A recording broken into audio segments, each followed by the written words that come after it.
अगर आपसे कोई पूछे क्वेश्चन कि 1947 से 1962 के बीच क्या हुआ था, मतलब ऐसा मेंस में क्वेश्चन आ सकता है कि explain how the India's foreign policy evolved between this period of 47 से 62 तक।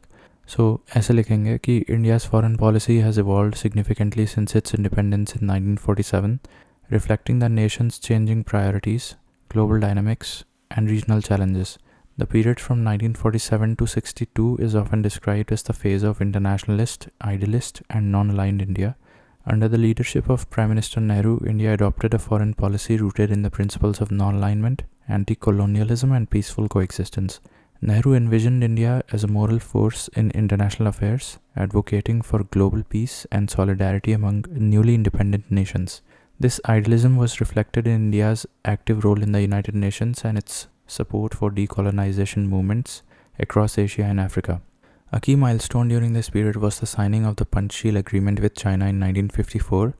The 5 principles of the Panchsheel, mutual respect for territorial integrity, non-aggression, non-interference, equality, and peaceful coexistence, were seen as a framework for peaceful international relations.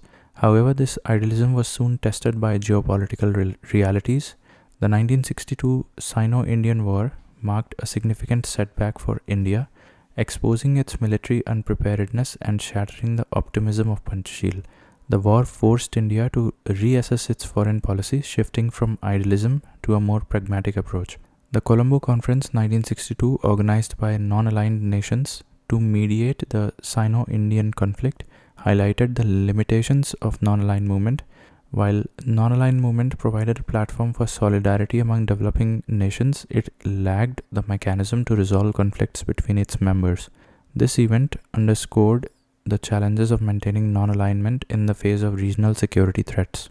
Overall, the 1947 to 1962 phase laid the foundation for India's foreign policy, blending idealism with pragmatism. While Nehru's vision of non-alignment and global solidarity left a lasting legacy, the 1962 war with China marked a turning point, pushing India towards greater realism in its international engagements.